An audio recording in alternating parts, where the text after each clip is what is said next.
This Family Life News podcast is made possible by the support of listeners like you. It's the Noon Report from Family Life, bringing a Christian worldview to what's happening in New York, Pennsylvania, across the country, and around the world. Weather with Kevin Williams, and faith-focused feature stories with the Family Life News team. Now, here's what's happening.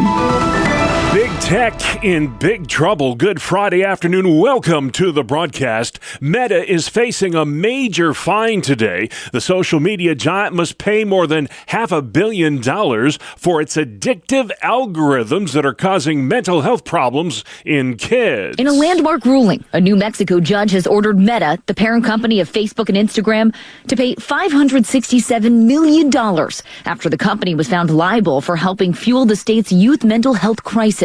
That's in addition to the $375 million a jury ordered Meta to pay earlier in the case, bringing the total to nearly $1 billion. Correspondent Sophie Flay says Meta plans to appeal the verdict. NBC's Brian Chung says the legal woes for the social media giant are far from over. Later on this month, Meta is going to face the first of 29 states in Oakland, California, on allegations that they contributed to the children's mental health crisis by making these types of apps addictive. That's going to begin in just a few weeks. Meta raked in about $60 billion in profits last year. Well, here's to your health. The CDC and the FDA are both focusing on Mexican farms as the number of foodborne illnesses continues to grow across this country. Shredded lettuce and jalapeno peppers are making people sick in nearly every state in the nation. That common connection between the contaminated lettuce and peppers is raising new questions about just who is responsible for making sure our imported food is safe and why that did not happen in these incidents. Correspondent Ann Thompson says cyclospora and salmonella cases have sickened tens of thousands from coast to coast. More than half of the nation's imported vegetables are grown in Mexico. In Michigan, where most of the stomach bugs happened, a bagged lettuce warning has just been lifted. The July jobs report went public today, and it was bad, really bad. ABC's Jim Ryan. The consensus was for a net gain of 83,000 positions last month. Instead, the Labor Department has reported a loss of 23,000 jobs. The same report shows the no hire, no fire employment market still dominates. At 4.1%, the unemployment rate was essentially the same as the June figure, as was the number of unemployed Americans at 6.9 million. The Labor Department also revised downward its job numbers from May and June to show 103,000 fewer jobs were added during those months. President Trump is pushing back against claims that the U.S. is dangerously low on its weapons supply due to the war in Iran. We have certain types of munitions that are very powerful, that we have virtual unlimited supply. We have others where it's a little bit tighter, and we're getting them in on a daily basis. Reuters was first to report the U.S. Army has gone through virtually all of its precision strike missiles. The Pentagon says the military has everything it needs to execute the orders given by the commander-in-chief. Retired Navy SEAL Mike Sorella. We have a large arsenal. It's just not the military, it's the economic, it's the diplomacy, it's the information, it's cyber warfare.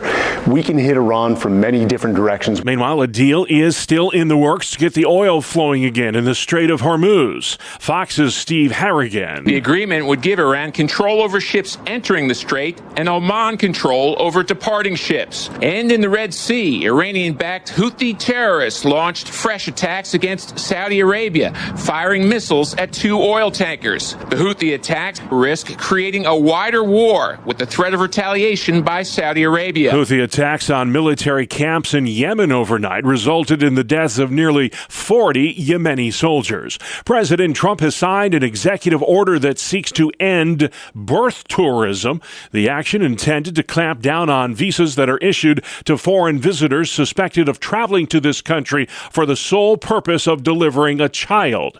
Earlier this year, the U.S. Supreme Court upheld birthright citizenship for children born to parents who are in the country illegally. An alleged Spokane, Washington firebug is facing even more charges. 37-year-old Aaron Farinacci now charged with 4 additional counts of arson. Investigators say he admitted to planning for 2 weeks and setting the Old Trails fire, which burned hundreds of homes in Spokane. Prosecutors say Farinacci has admitted to starting at least 25 fires last year, describing fire as beautiful. Correspondent Alex Stone turning to politics next. Senator Marsha Blackburn has won the GOP primary for governor of Tennessee. Together, we are going to be the freest state in the United States, and together we will make certain that our Tennessee remains the envy of the nation. Blackburn's running to replace the term-limited Bill Lee next year. Meantime, in Wisconsin, Democratic Socialist Francesca Hong is in the lead in the Democratic primary for governor of that state. Political pundit Victor Davis Hanson. What happens, these socialists, they run as progressives, and they say, I'm just progressive. Then they get in office, and they're not even socialists. They're almost communists. Hong has previously advocated for defunding the police and canceling Thanksgiving. She's since clarified those remarks and now says Thanksgiving is her favorite holiday. Breaking news on Capitol Hill. Alaska Senator Lisa Murkowski says she opposes the confirmation of Todd Blanche as Attorney General. She's now the second Republican senator to publicly come out against Blanche after Maine's Susan Collins. If both of them vote no, Blanche couldn't afford to lose any more Republicans. His fate is now in the hands of Louisiana's Bill Cassidy, who's indicated he's on the fence too. Trump helped defeat Cassidy in a primary earlier this year. The Senate could start voting as soon as today. Jay O'Brien on Capitol Hill. For the first time ever, scientists have used artificial intelligence to create viruses that do not exist in nature. A Stanford-led research team hopes these synthetic viruses eventually help fight drug-resistant bacteria. Critics fear a rogue researcher could create a dangerous bioweapon with these viruses. Cereal maker Kellogg is ending artificial colors in its products. Coming next year to a cereal bowl near you, Fruit Loops that actually contain fruit. The change is coming to all its colorful cereals like Apple Jacks. The rush is coming as Target says it will stop stocking cereals with artificial colors. Walmart is pulling artificial food dyes from its stores by January. ABC's Wayne Cabot. And still to come on the Noon Report. For Friday, the Bills break in their brand new stadium. Professional golf returns to Corning and getting Kira's Law across the finish line. Good afternoon. I'm Kevin Williams. We'll be tracking some scattered showers and thunderstorms over the next couple of days, but the weekend is not a loss. We'll have forecast details coming up. We'll see you in 10 minutes. All right, see you then. Thank you, Kevin. Let's check the stories making news across New York and Pennsylvania. A passenger plane headed to the Lehigh Valley International Airport in Pennsylvania yesterday was able to land safely after being struck by lightning. The United Airlines Boeing 777 touched down without incident at the airport in Hanover Township. It had taken off from Charlotte, North Carolina. Nobody on board was injured. Buffalo Bills fans will get a chance to see their team in action in their brand new stadium tomorrow night. It's the annual Blue and Red Inter-Squad scrimmage at that $2 billion Highmark Stadium. I think fans who have not been in this stadium yet, they're going to be just in awe. I really think so. I mean, we have worked so hard to get to this point. Our staff are ready, but we just know that it's a building. It's brick and mortar. The old stadium, same thing. Tons of great memories there. But it was brick and mortar. It comes to life when the fans enter. And we're just excited to see that. Bills spokesman Andy Major says a post-game fireworks show will happen immediately following Saturday's scrimmage. Speaking of sports, it's the biggest golf announcement to hit the Twin Tiers in years. After a near 2-decade absence, the Corning Classic is back next year. The LPGA Corning Classic returns May 27th through the 30th of 2027 at the Corning Country Club. It's about having the players in town. It's about having a great experience for everybody in the whole area. We want to showcase not only the club, but showcase what Corning has to offer to the whole area. Yeah, we are so excited to have all the players come back. It's going to be great for the community. It's great for the membership. The course is in fantastic conditions. It's going to be a big year for this year to get ready for May of 27. General Manager Jeff Thomas telling WETM that Corning Incorporated will be the title sponsor of the event with a $5 million overall purse. That is the most for a non-major tournament in women's professional golf. The last time the Corning Classic happened in the Crystal City was back in 2009. A woman and her 6-year-old child were tragically killed yesterday afternoon in an ATV crash in Allegheny County, New York. It happened on Niles Hill Road in the town of Wellsville. Cops say the four-wheeler, operated by 38-year-old Ashley Robichaud, flipped over along a fence line in a pasture. Another child on the all-terrain vehicle, a 3-year-old, survived the wreck. A bridge that crosses the New York State Thruway in the town of Eden will now be named in honor of a Thruway worker who was hit and killed on the I-90 in Chautauqua County a couple years ago. Officials have dedicated the bridge on Eden Evans Center Road in memory of Thruway maintenance supervisor Stephen Ebling. He was struck and killed by a car in November of 2024. Ebling also served as a part-time cop with the North Cowlins Police Department. A final push is underway to get Kira's Law across the finish line in New York. It's named in honor of 2-year-old Kira Franchetti, who was killed by her own father in a murder-suicide 10 years ago. The child's mother is urging New York Governor Kathy Hochul to sign Kira's Law in order to better protect children involved in dangerous custody disputes. I stand before you, calling on Governor Hochul, begging her and asking her, with one signature, with a swipe of a pen, to sign Kira's Law, to make this a reality, so that no other child needs to be harmed because of the failures of New York State Family Court. Jacqueline Franchetti says Kira's Law requires the courts to prioritize a child's safety and well-being in custody and visitation proceedings. The measure has passed both houses of the New York State Legislature. Local grocery stores in Pennsylvania are stepping up to help combat the rise of measles cases this year. It is the worst outbreak in the Commonwealth in decades.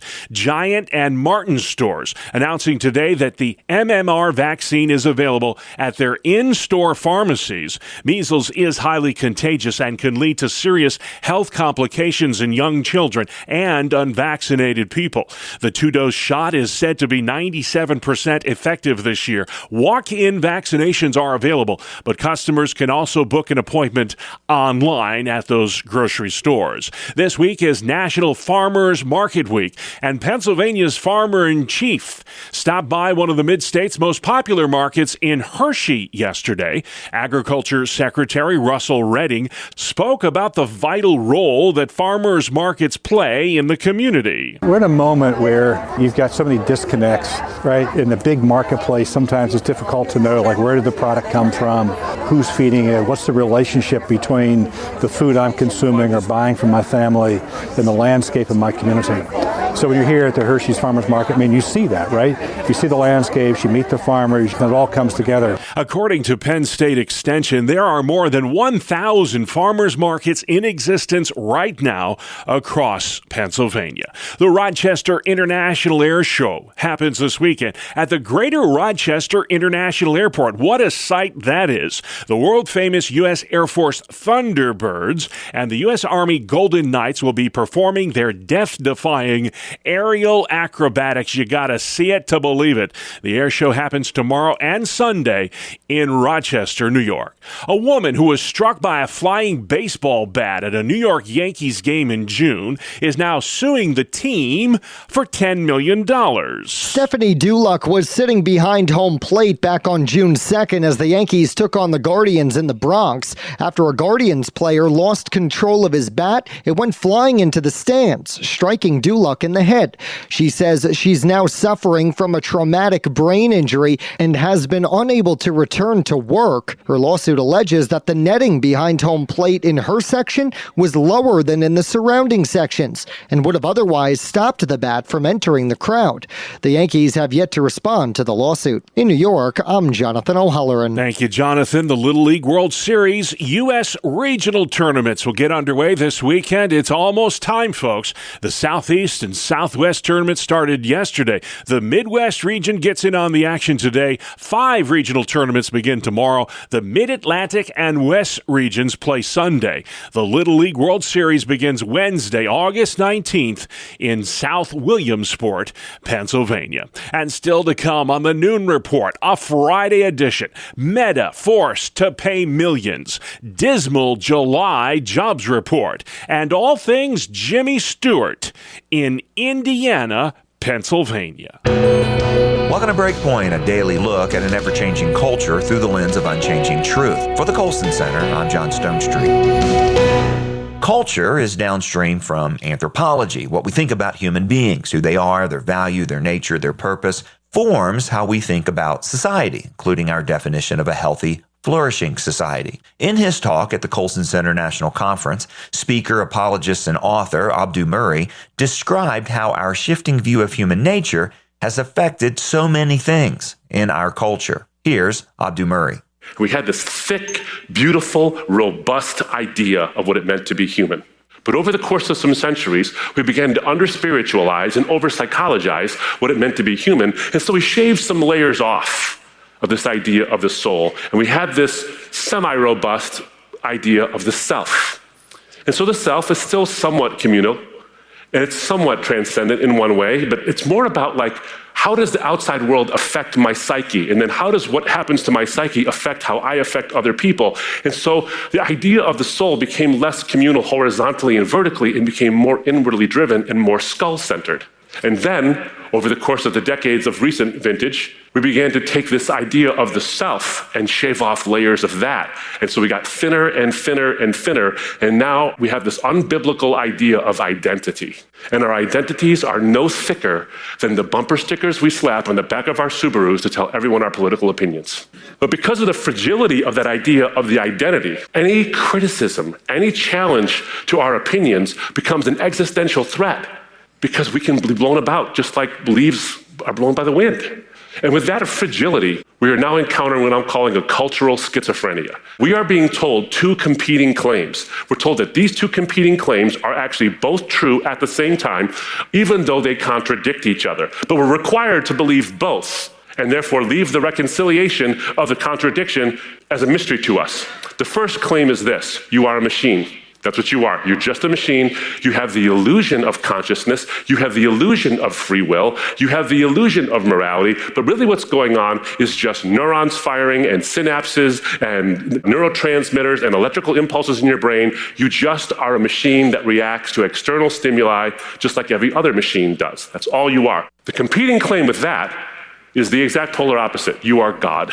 You are the God of your own skull-sized world. We're in a post-truth culture now where feelings and preferences are elevated above facts and truth. And so you can determine and design your own reality and determine even what you are based on your feelings and your preferences. And so everything becomes skull-centered once again. And so you're a God and you're a machine. The problem is you can't be both. In fact, the reality is you're neither.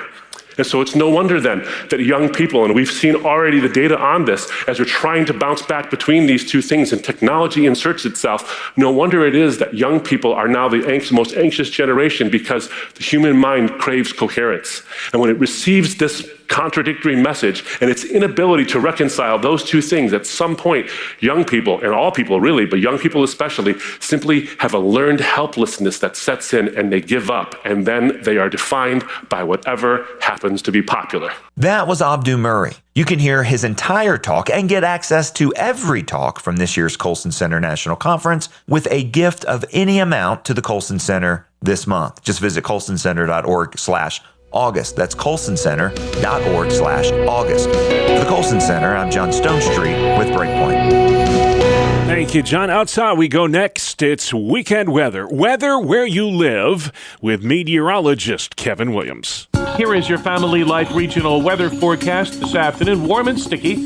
A variable cloud cover, sunny breaks, a couple of scattered showers and thunderstorms around. High temps in the 80s. Tonight, a chance for a storm or shower. Otherwise, clouds and some patchy fog and muggy, low temps, mid-60s and low 70s. Tomorrow, a few scattered showers, risk of a thunderstorm, plenty of clouds, warm and humid.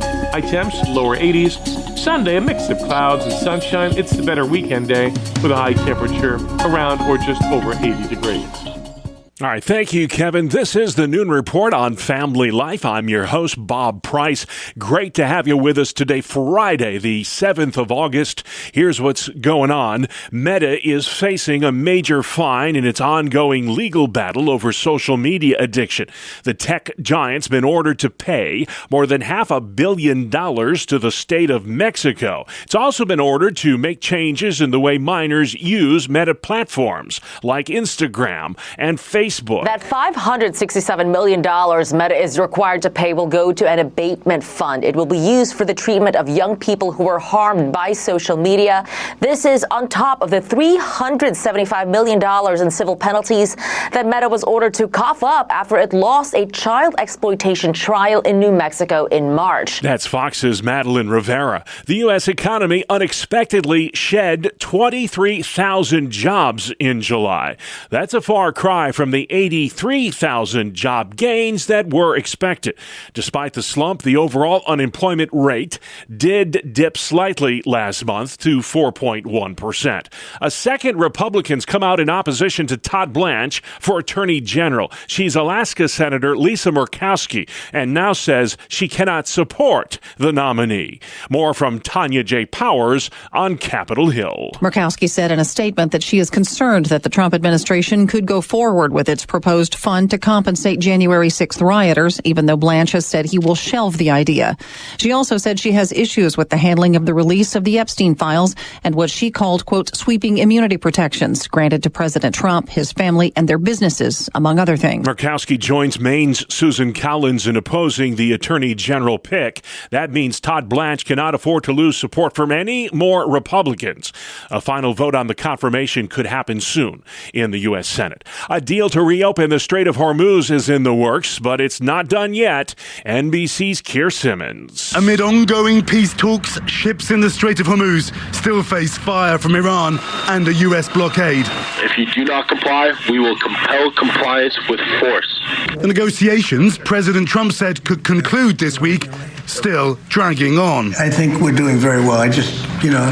I'm involved in the negotiation. I think we're doing fine. Iran has repeatedly denied having any direct talks with the U.S., but has been negotiating with Oman over the future control of the Strait of Hormuz. President Trump signed 2 new executive orders designed to curb birth tourism. Wealthy people are building businesses around birthright citizenship.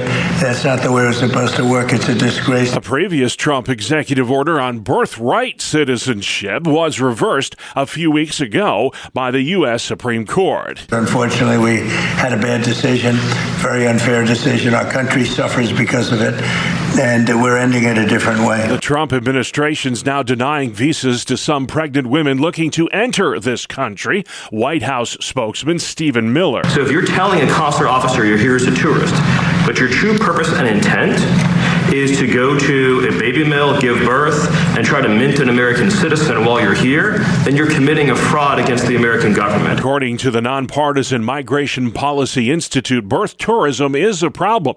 It counts for some 26,000 births every year across America. Socialism is on the upswing in swing states as the political movement looks to pull Democrats further to the left in the November midterms. Democratic Socialist Francesca Hong is leading in the Democratic primary for governor of Wisconsin. That primary will happen next week. Hong made her position on the issues clear in a recent radio interview. Abolishing ICE. Yes. Public grocery stores. Yes. Legalizing cannabis. Yes. A workers' bill of rights. Yes. A free Palestine. Yes. Hong is the latest in a slew of socialist candidates to emerge to the forefront this election season. She has advocated in the past for defunding the police and even canceling Thanksgiving.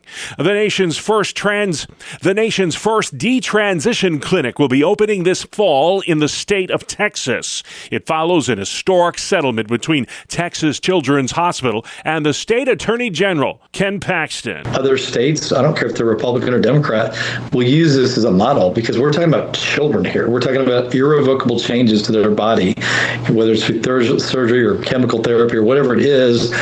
It's hard to undo some of this stuff, and certainly, Texas Children's is going to try, but we don't want to put children in that position.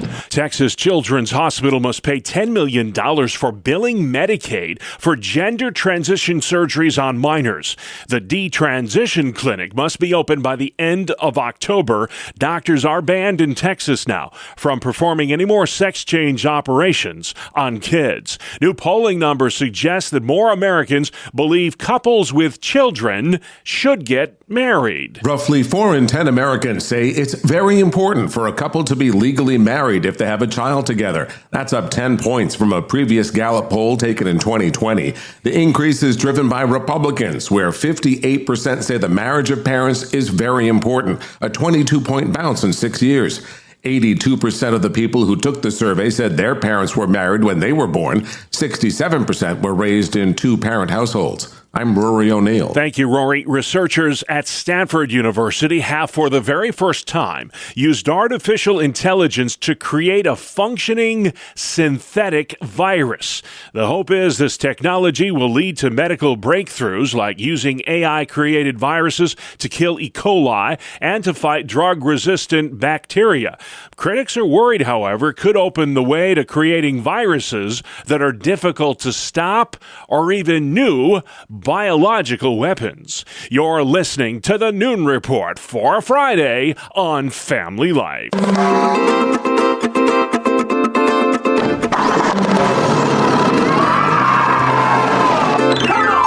He was a famous actor, a war hero, but never stopped being just a small-town guy from Pennsylvania. Welcome to Family Life Staycations, a summertime feature where we highlight great places to visit around the Family Life listening area. I'm Mark Webster, and this week we're off to the Jimmy Stewart Museum in Indiana, Pennsylvania. I wouldn't give you 2 cents for all your fancy rules if behind them they didn't have a little bit of plain, ordinary, everyday kindness and a little looking out for the other fella, too. Clip from Mr. Smith Goes to Washington, a movie role that captured a bit of the real Jimmy Stewart, famous but ever humble. That spirit is also captured at the Jimmy Stewart Museum in his hometown of Indiana, PA, where Janie McCurgan is the executive director. How did the Jimmy Stewart Museum get its start? Well, there was some people in town that wanted a museum here and went out and got a meeting with Jimmy Stewart. And at first he said, who's going to want to see a museum about me? But eventually he said, okay, I'll agree to it on 2 conditions. 1, that it be humble in size, and 2, that it be in the heart of Indiana, his hometown, so it economically benefits his hometown.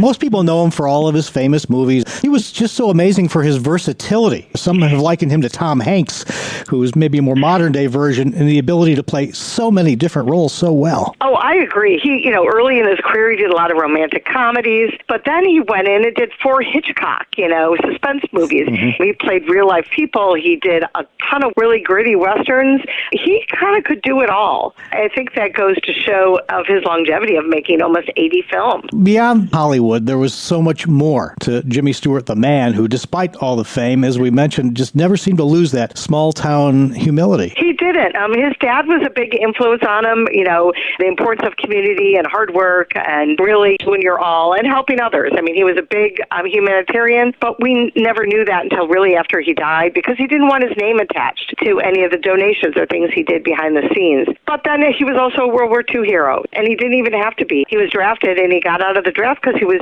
too skinny, and he went back and enlisted. Jimmy Stewart was a good pilot, and he knew he wanted to fight for his country. He was almost 2 years away from being too old to serve. Mm-hmm. And they kept him stateside for a long time because he had just won the Oscar for Philadelphia Story, and they didn't want anybody like Germany to kill him because that would have been a big kudo for them, and he was very famous at the time.